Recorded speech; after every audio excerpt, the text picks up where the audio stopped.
Record. Awesome. This morning, I'd like to welcome Denise Lee Yohn to our latest episode of Culture Talk at Work. Welcome, Denise. Hi, Cynthia. Thanks so much for having me. Absolutely. Denise is an author, a speaker, and a consultant on building great brands and enduring organizations. You'll recognize some of the brands she's worked with. They include Burger King, Land Rover, Unilever, and she also headed up the first ever brand office for Sony Electronics before founding her own consulting practice. So lots of great experience. News organizations such as Fox Business TV, CNBC, The Wall Street Journal, and NPR call upon Denise for her expert point of view on business issues. And I first ran into you, Denise, I don't know if I told you this, through one of your articles in the Harvard Business Review. Mm-hmm. And, I found as I was reading your article, I was like smiling and nodding my head in my home office, because I knew just even in kind of this overview piece you had written, how much our thinking was aligned in terms of our beliefs around the power of brand, the role of culture in business, especially today, and how these two assets allow leaders to tap in really to the potential of where they can take their businesses. So it's why I'm really I was looking forward to getting a copy of Fusion when it, tell me this Fusion, I want to read it. It says, Fusion, how integrating brand and culture powers the world's greatest companies. Just released a month ago, 6 weeks ago. Actually almost 2 months ago now. Yeah.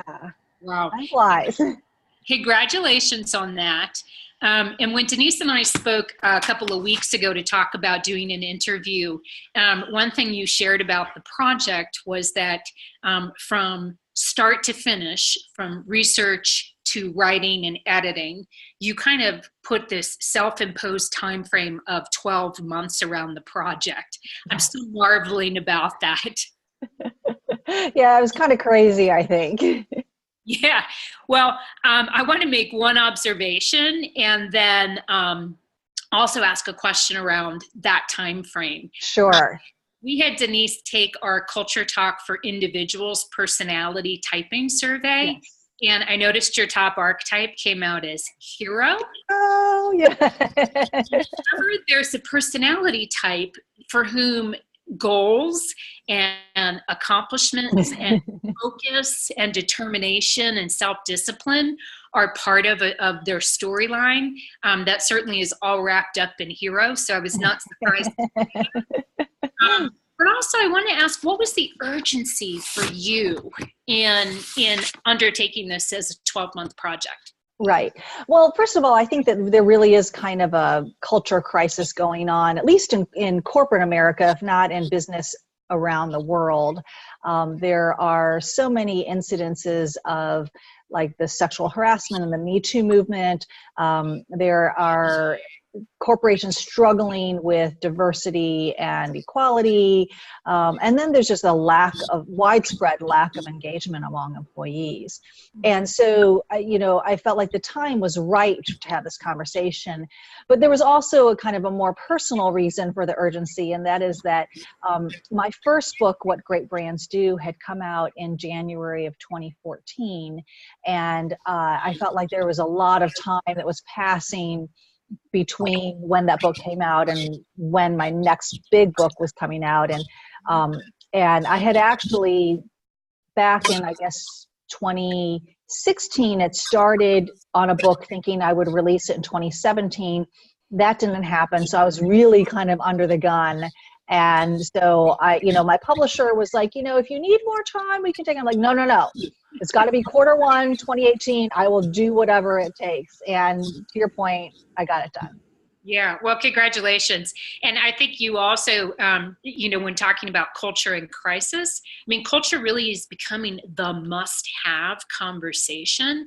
Our experience is with kind of future of work trends and also social media and the internet just giving so much visibility to what is happening inside Yes. organizations, driving that as well.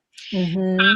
One of the things you say in the introduction to Fusion, you say until recently, culture and brand were the soft stuff in business, often relegated to human resources and marketing.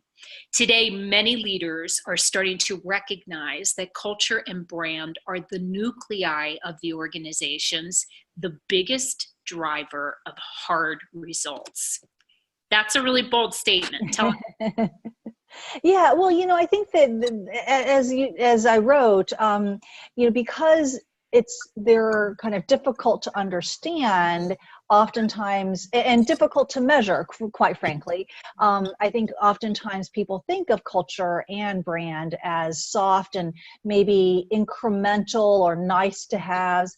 And I think that what we are discovering is from both a talent and organizational effectiveness standpoint internally, as well as customer relationship and customer value externally, that culture and brand respectively are producing real, or creating real value, and therefore producing real results. So I say that, culture and brand are hard, not only because they're hard to work on, but also because they produce hard results.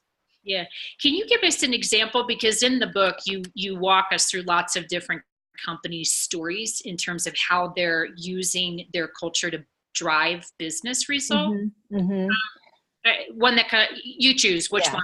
Yeah. Well, I'll choose the one that I start the book off with, which is talking about Amazon, because Amazon's business results, I think, are unquestionable, in terms of the amount of growth they've had. I think that for a long time they were willing to operate unprofitably, and now they've kind of, turned the corner on that. But in terms of growth, in terms of productivity, in terms of innovation, they're off the charts.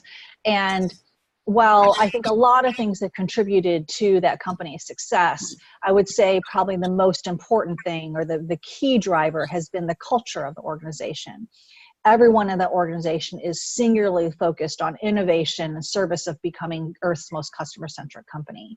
And because of that, they have a culture that is tightly aligned, is very, I think, challenging and competitive, and thrives on high performance standards, and they're able to produce the kind of results that that company has achieved, because everyone kind of follows these leadership principles and is aligned and working together on them.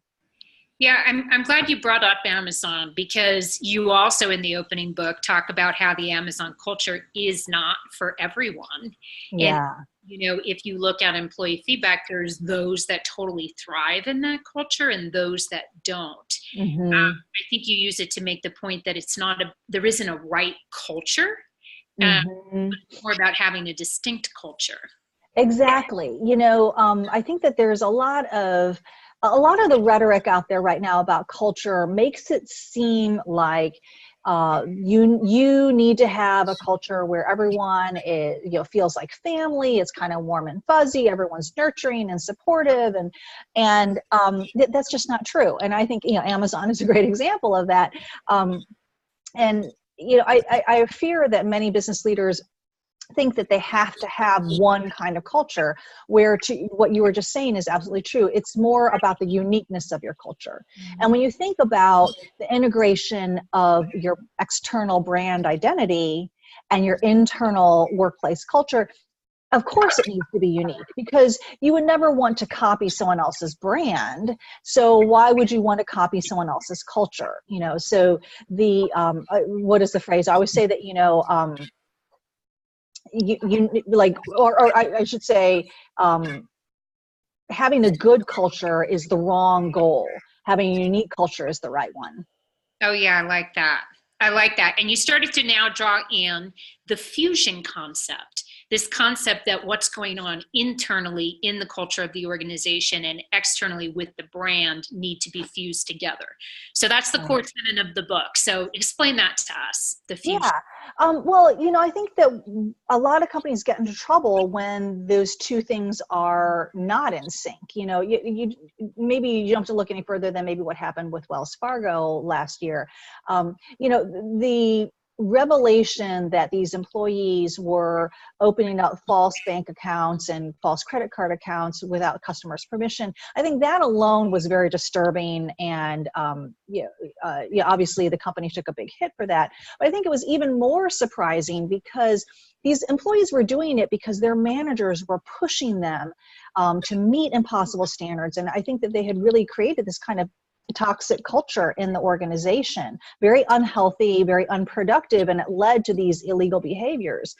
And that's so different from the wholesome, old-fashioned brand image of Wells Fargo. They've been around for years. They kind of weather the financial crisis by being a very steady, reliable organization. And then here we find out, well, no, actually they're operating very differently internally from how they're presenting themselves externally. So that kind of disconnect it is, I think, particularly damaging for companies because you can't just kind of restore customers' trust so quickly. You might be able to turn your business around, in the short term, but in terms of really getting people to trust you again and to feel like they want to be in a long-term relationship with you, that takes a lot longer to recover from.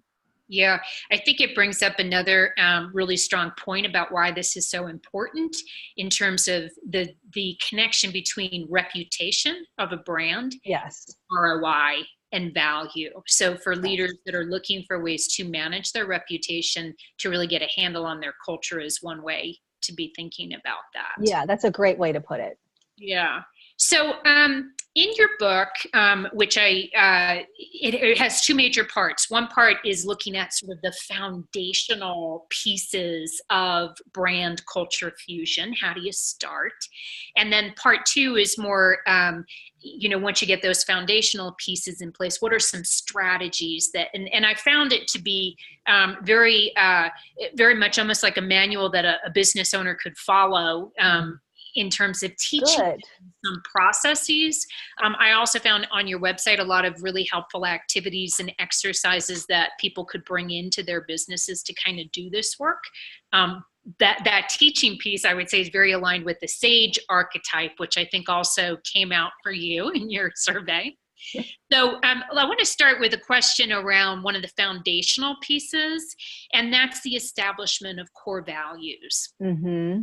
In our work, we sometimes call like what we see as core values. We say, oh, that's they're often very corporate speak, meaning they feel very generic, like you could hang that plaque with a little whiteout on it and a different organization's name. They don't really represent uniquely an organization.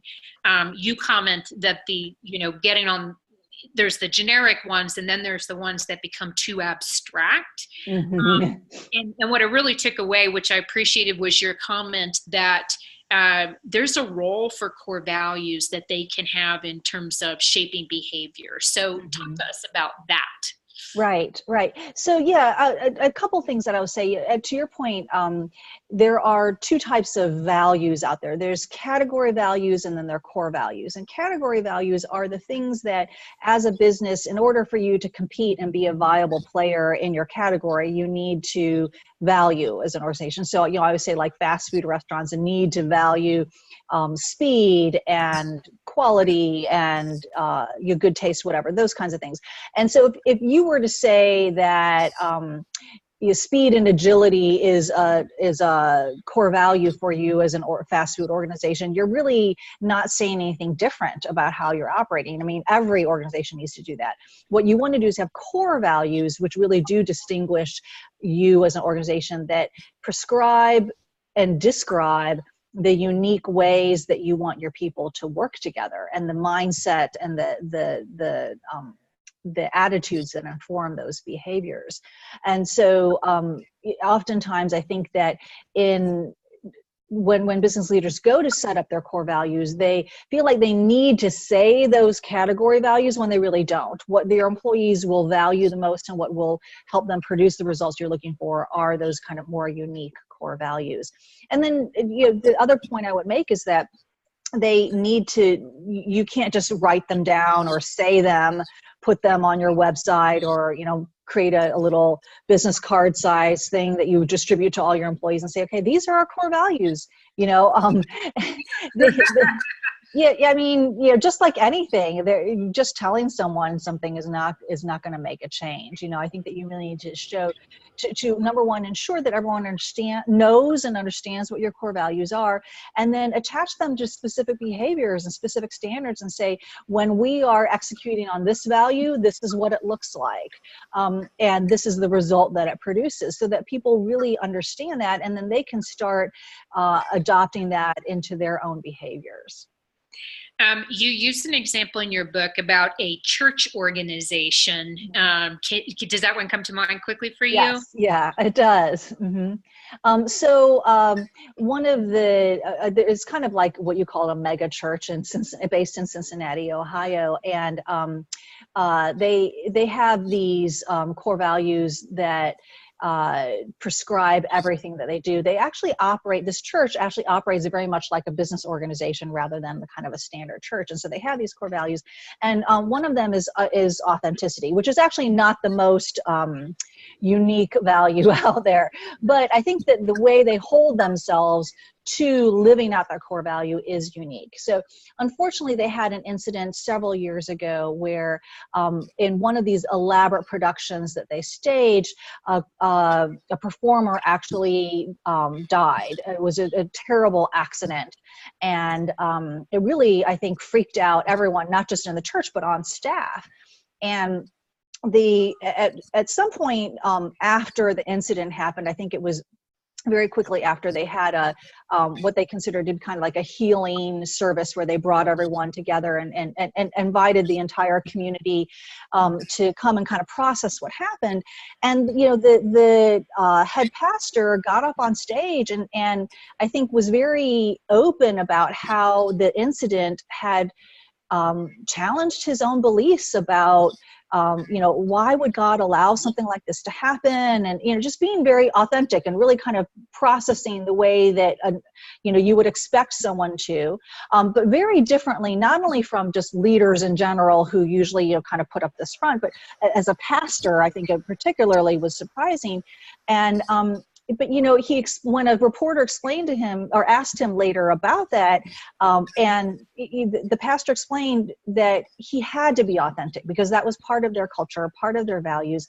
And he also admitted that his authenticity probably turned some people, in fact, he knew that it turned some people away, but if they were going to live out their values, he needed to be real, and he needed to do that. So that's the value of values, in the sense that when you have crisis moments like that, I think that's really revealed whether you are going to behave a certain way and whether you really do live out your values or not.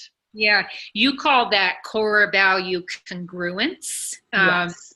And I think you're touching on something that that we're experiencing as well, is that people don't expect culture and organizations to be perfect, but when it's human and it's real and it's congruent, that it creates an environment where people know what to expect, and it's more powerful than being falsely something or putting an image of something. Yeah. I think that probably hypocrisy is probably one of the biggest damaging factors for leaders, and particularly with their values, because when they say this is what we believe in, this is what's important, and then you see them acting a very different way. As an employee, you really are like, okay, so this isn't our value, it's just talk, and I think it not only means that they don't adopt that value themselves, but they really question your authenticity as a leader. Yeah, I was at an event the other day where a conversation came up, particularly about companies that are involved in mergers and acquisitions right now, where investors are coming in and rolling up companies. And while that has so much, financial potential and potential in lots of ways, this idea of putting out a value statement that's not coming out of the organization, but is more kind of a layer, if you will. Mm-hmm. And there were several employees there that had been involved in different merger activities, and they said, boy, you can just tell the difference. It's like, it's almost like you want to reject that. If it's not modeled, then it's just not real. And we know that, right? Yes. We know it as employees, and we also know it, I think, as consumers, when we're seeing something that's not real and not authentic. So Absolutely. Yeah. Let's jump to the second part of the book, my favorite chapter. Well, actually, the second part of the book is 5 strategies for achieving fusion. And I want to encourage people to read the book, because there's a lot of great stuff in that section in terms of really tackling it and taking it on. But I loved chapter 4 in particular. And the title of it is Organize and Operate on Brand. And I think what you really, really get at here is, how do you turn culture and brand into strategies that drive performance, that drive change? You quote a study by Booz Allen Hamilton and the Aspen Institute that show most CEOs see culture as something that affects reputation, which we've been talking about, recruitment, and retention. And you call it kind of a little bit of a chicken and an egg problem. So talk to us about operationalizing culture. Right. Yeah. As we were talking about before, I think that the biggest mistake you could make is to think, oh, well, we just kind of set our culture, say what our culture, we want our culture to be, and then it'll happen. And even as much as important as talking about your culture and role modeling your culture are important, I think if you don't set up your organization in terms of its design and its process in order to create an environment where your culture can thrive, then you can role model all day and it's not going to happen, So I talk about 2 things. One, using your organizational design. So, your structure, your roles, hierarchy, standards that you have in terms of your organization, as well as your operational processes. And I'm not just talking about HR processes like recruiting and training and development, but I'm talking about core day-to-day business processes, whether it's like sales planning or budgeting or whatever. If you can use those 2 things, your organizational design and your operational processes, to create that environment, then your people naturally start behaving in the ways that you want them to. I think one of the things I write about is that culture is often considered an input to your organization, meaning I want to have a good culture so that then we can achieve operational excellence, and culture definitely helps in that way. But I think culture can also be an output, in the sense that if you design your organization a certain way and you run a certain way, you end up with a certain kind of culture. So one of the examples I talk about in this chapter is Natura, which is a Brazilian beauty care company. And they wanted to reclaim their brand identity as an innovative brand. And so they didn't just, provide, set up these values and kind of provide some training and communications around it. They actually created new product development processes that would help them become more innovative, so not just looking at core existing materials, but actually kind of having something that was more disruptive and kind of more groundbreaking, and actually, creating multiple streams of innovation for their company. And doing something like that, I think that reinforces the mindset and behaviors that you're looking for from your employees. Yeah, that's a little bit of I shared, I'm on a little bit of a Twitter debate right now about how can you, as a leader, use culture as an asset to manage. and how can you create strategy out of this? And I love that example of how literally baked into their processes were strategies to help them become more innovative, that then feeds an innovation, a culture of innovation. Yeah, absolutely. Yeah. I'm hoping that some of the people that are going to have the chance to hear this conversation are now going to be nodding their heads with me, and really appreciating the fact that you've taken the time to really take a look at what's out there and bring it into a cohesive piece about how this culture and brand coming together can create real power for businesses. So again, for anyone listening in, the book is Fusion. The author is Denise Lee Yohn. And both in the book and on her website, Denise shares a lot of information, a lot of ideas, a lot of really practical tools and exercises. I'll also comment that at Culture Talk, we are very in line with the message you're putting out there, and we've created a whole set of tools that organizations can use to measure culture, to measure the true behaviors, kind of the unwritten rules of how things get done in our organization. And what we see is that when we bring that into the light, it becomes something that leaders can transform, that they can use to lead businesses in new directions. It's becoming really relevant with mergers and acquisitions, with corporate crisis and reputation management. We talked about culture as a tool for attracting talent, recruiting, retaining, engaging talent. And there's a lot of things happening that we might call future of work, where these issues are becoming more important. So Denise, thank you so much for sharing your time with us and your work with us here this morning. Your website, Denise Lee Yohn, I want to spell it, DenisLeeyohn.com, where you can also look it up under the book Fusion. Great. Thank you, Cynthia. Yeah. Okay. Oh,